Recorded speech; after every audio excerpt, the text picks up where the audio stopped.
विश्वका खतरनाक एयरपोर्टहरू। अहिलेसम्म नेपालको 69 वर्षको हवाई इतिहासमा 85 वटा विमान दुर्घटनामा परेका छन् भने यस्ता हवाई दुर्घटनाबाट झण्डै 800ले ज्यान गुमाएका छन्। पहाड र हिमाली भौगोलिक मुलुक भएको हुँदा नेपालमा धेरै हवाई दुर्घटना हुने गर्दछ। त्यसो त नेपाली आकाश र हवाई मार्ग निकै खतरापूर्ण रहेको भन्दै युरोपेली युनियनले आजसम्म पनि कालो सूचीमा राखेको छ। दर्शकहरू, के नेपाली एयरपोर्ट मात्र खतरापूर्ण हुन् त? आज हामी तपाईहरूलाई यहाँ विश्वका निकै खतरापूर्ण एयरपोर्टहरूको बारेमा जानकारी गराउनेछौँ।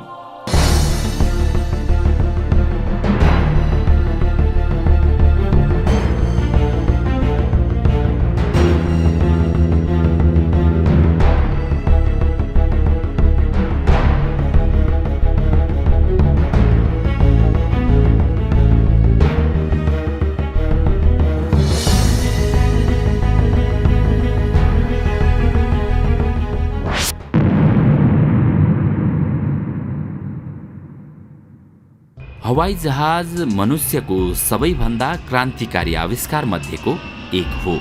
आज लगातार हजारौं मानिस हवाई जहाजबाट यात्रा गर्ने गर्दछन्। जब हामी जमिनबाट निकै उचाइमा प्लेनमा बसेर यात्रा गर्छौं, त्यतिबेला हाम्रो प्राण जहाज चालकको हातमा हुन्छ। जहाज चालकलाई त्यो क्षण निकै कठिन हुन्छ जब प्लेन टेक अफ र ल्यान्डिङ गर्नुपर्ने हुन्छ, किनकि यति बेला अपनाइएको एउटा सानो असावधानीले पाइलट स्वयंको र प्लेनमा बस्ने सम्पूर्ण यात्रीहरूको ज्यान खतरापूर्ण हुन सक्छ। प्रायजसो हवाई मार्गमा एउटा लामो धावन मार्ग हुने गर्छ, जहाँ उडानका लागि प्लेनलाई निकै तेज गतिमा चलाइन्छ भने प्लेन अवतरणको समयमा रोक्नको लागि ब्रेक लगाएर यसको गतिलाई नियन्त्रण गरिन्छ। यी दुवै क्षण जीवन र मृत्युको साँधमा रहने गर्दछ। विश्वमा यस्ता केही ठाउँहरू छन् जहाँ प्लेन उडान भर्दा यस्तो लाग्छ आफू मृत्युको साँधमा टेकेर जीवनको डोरीमा समातिरहेको छु, किनकि यी हवाई मार्ग नै यस्ता छन् कि जहाँ सधैँ खतराको घन्टी गुन्जिरहेको हुन्छ। विश्वका यस्ता केही एयरपोर्टहरू जो कुनै बरफले ढाकिएका छन् त कुनै समुद्रको सतहमा बनेका छन्। यति मात्र कहाँ हो र, कहीँ आँधी तुफानले खेदिरहेको हुन्छ भने केही पहाडका चुचुराहरूसँग मितेरी साइनो गाँस्दै उडिरहेका हुन्छन्। यस्ता धावन मार्गमा चालकहरूले वन मिस गेम फिनिस भने झैँ निकै सावधानी अपनाउनु पर्ने हुन्छ। लुक्ला एयरपोर्ट, नेपाल। नेपालको यो एयरपोर्ट खास गरी माउन्ट एभरेस्ट चढ्नकै लागि बनाइएको हो। यो धावन मार्ग यति सानो छ कि जहाँ निकै चनाखो भएर उडान र अवतरण गर्नुपर्ने हुन्छ। यहाँ उडानका लागि जहाजले कम समयमा नै सफिसियन्ट स्पिड लिनुपर्ने हुन्छ। उडानका लागि यति सावधानी अपनाउनु पर्छ कि रनवे सकिने बित्तिकै 600 मिटरको गहिरो खोज पार गर्नुपर्ने हुन्छ। सानो रनवे र गहिरो खोजले यो एयरपोर्टलाई निकै खतरनाक बनाएको छ। त्यसैले यहाँ पाइलटहरूका लागि विशेष तालिम दिइन्छ। नयाँ पाइलटहरूका लागि यहाँ प्लेन उडान र अवतरणमा अनुमति छैन। यो यस्तो ठाउँ हो जहाँ ल्यान्डिङ र टेकअपका लागि टर्निङ पोइन्ट र ब्रेकिङ पोइन्ट दिमागी जुक्तिका साथ प्रयोग गर्नुपर्ने हुन्छ। त्यति हुँदाहुँदै पनि यस ठाउँमा बादल र निकै कुहिरो लाग्ने हुँदा रनवे दिउँसै पनि राम्रोसँग देखिँदैन र दुर्घटनाको सम्भावना अझै बढ्न सक्छ। त्यसैले यस एयरपोर्टलाई संसारकै सबैभन्दा खतरनाक एयरपोर्ट मध्येको मानिन्छ। Agatti island airport, Lakshadweep, Bharat.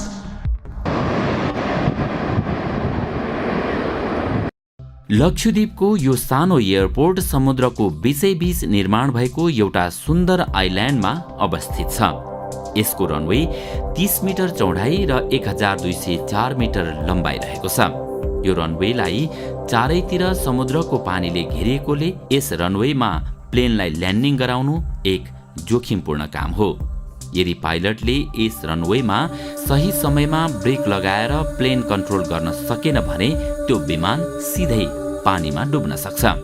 यो आइल्यान्डमा रनवेको निर्माण सन् 1988 मा डेनियर 228 जस्तो सानो विमानलाई उतार्नको लागि गरिएको थियो। त्यति बेला यस रनवेलाई अस्थायी रूपले निर्माण गरिएको थियो, जहाँ पूर्ण रूपमा भौतिक पूर्वाधार निर्माण गरिएको थिएन। तर पछि सन् 2010 मा पूर्ण रूपमा यस एयरपोर्टलाई सुविधा सम्पन्न बनाइएको थियो। कोर्सेभेल इन्टरनेसनल एयरपोर्ट, फ्रान्स। यस एयरपोर्टको रनवे संसारको सबैभन्दा कम दूरीको रनवे मध्येको एक हो, जसको धावन मार्ग जम्मा 537 मिटर मात्र छ। सामान्यतया रनवे सिधा हुन्छ, जसले गर्दा जहाजलाई सम्हाल्न सजिलो होस्। तर यहाँको एयरपोर्ट सिधा नभएर कर्भ देखिन्छ।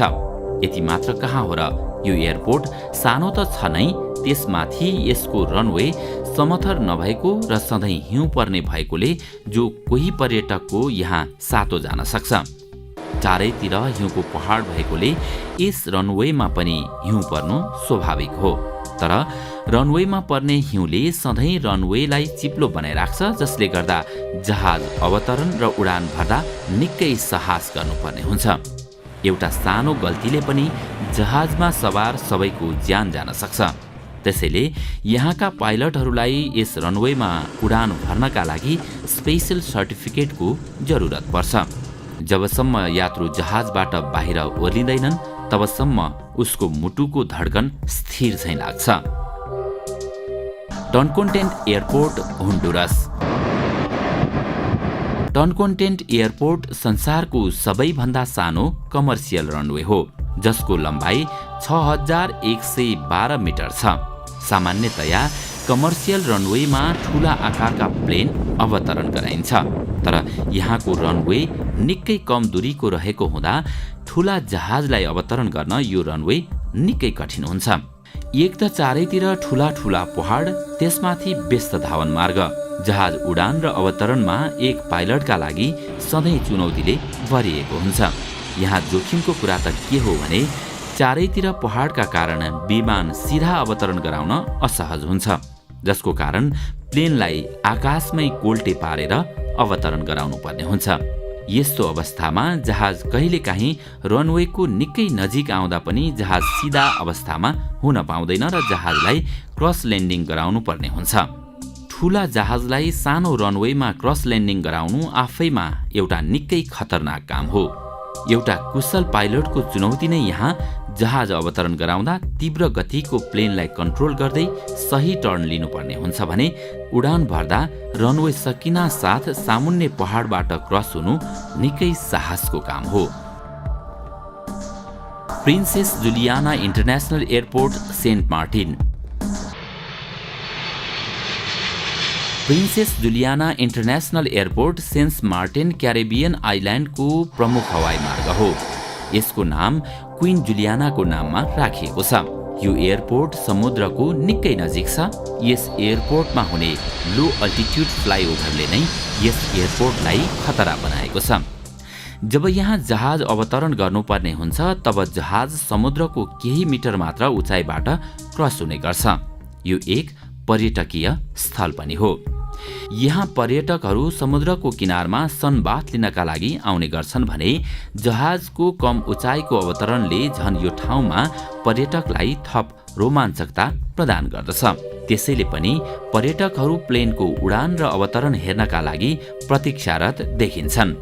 निकै ठूलो आकारको जहाजलाई कम उचाइबाट उड्दै गरेको हेर्नु पर्यटकका लागि त मनोरञ्जन नै होला, तर एक पाइलटका लागि यस्तो अवस्थामा गुज्रनु पर्दा कति जोखिमपूर्ण होला यो पाइलटले मात्र कल्पना गर्न सक्छ।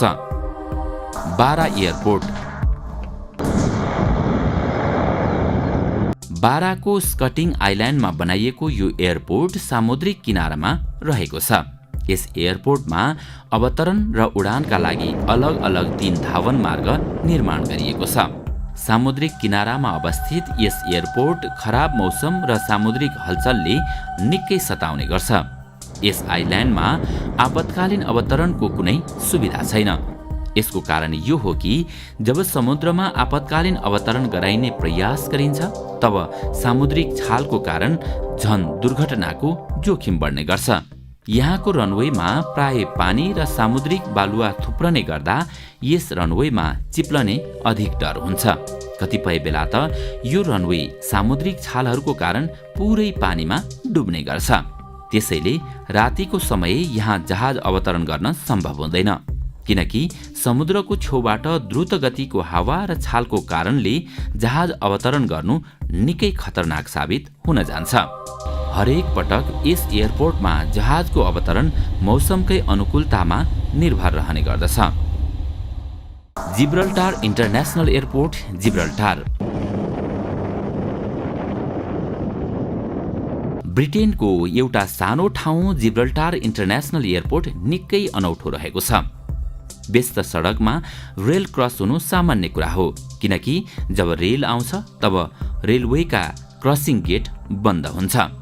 रेल क्रस भएपछि त्यो गेट ट्राफिकका लागि पुनः सञ्चालनमा आउँछ। यस्तै जिब्रल्टार इन्टरनेसनल एयरपोर्टको रनवे पनि हाइवेको बीचबाटै क्रस हुने गर्छ। एक त यो एयरपोर्ट हाइवेको बीचमा सञ्चालन गरिएको छ भने अर्कोतर्फ यसको धावन मार्ग पनि निकै सानो छ। जहाजको अवतरण र उडानमा यस हाइवेमा बारम्बार गाडीहरू रोकिनुपर्छ, साथै सानो रनवे भएका कारण ल्यान्डिङ गर्दा पाइलटले तीव्र ब्रेक लगाएर विमानलाई कन्ट्रोल गर्नुपर्ने हुन्छ। यस अवधिमा प्लेनमा हुने सानो गल्तीले पनि जहाज कि त सिधै समुद्रमा डुब्छ कि त नजिकै रहेको सवारी साधनमा ठक्कर खान सक्छ। गेजबन एयरपोर्ट, न्युजिल्यान्ड।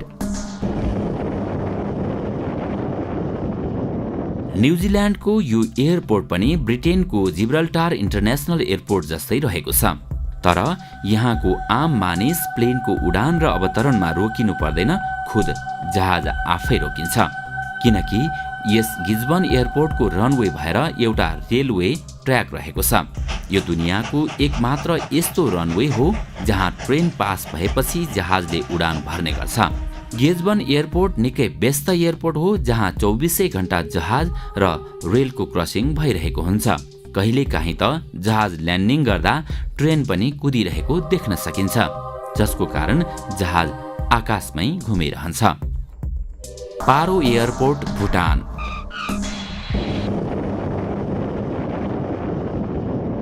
भुटानको 4वटा सबैभन्दा ठूलो एयरपोर्ट मध्येको एउटा पारो एयरपोर्ट हो। चारैतिर पहाडले घेरिएको यो एयरपोर्ट हिमालयको गहिरो खोल्साको बीचमा रहेको छ। यस एयरपोर्टमा जहाज अवतरण गराउनु दुनियाँको सबैभन्दा खतरनाक अवतरण मध्ये एक मानिन्छ। पहाडको बीचमा अवस्थित यस एयरपोर्ट बदलिँदो मौसम, तेज हावाको कारण विमानलाई रनवेमा उतार्दा निकै मुस्किल हुने गर्छ। सानो रनवेको कारण झन पाइलटका लागि उडान र अवतरणमा थप चुनौती दिने गर्छ। पहाडका कारण रनवेमा जहाजलाई सिधा अवतरण गराउन सकिँदैन, प्लेनलाई कोल्ट्याउँदै अवतरण गराउनु पर्ने हुन्छ। यस रनवेको लम्बाइ 1981 मिटर मात्र छ। यदि ठूलो आकारको प्लेन क्रस ल्यान्डिङ गराउनु परे निकै जोखिम मोल्नु पर्ने हुन्छ।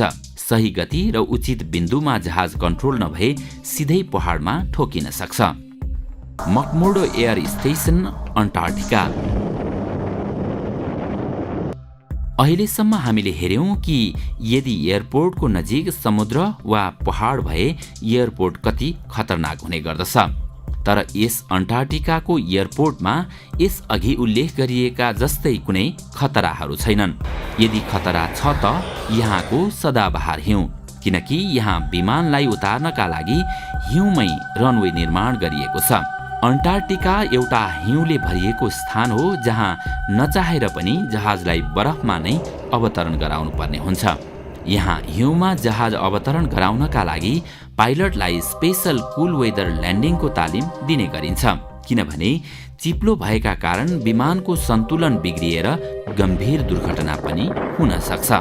दर्शकहरू, यहाँहरूलाई आजको भिडियो कस्तो लाग्यो हामीलाई कमेन्टमा बताउन नभुल्नुहोला। साथै यस्तै नयाँ जानकारी पाउनका लागि हाम्रो विश्व घटना युट्युब च्यानललाई सब्स्क्राइब गर्न पनि नभुल्नुहोला।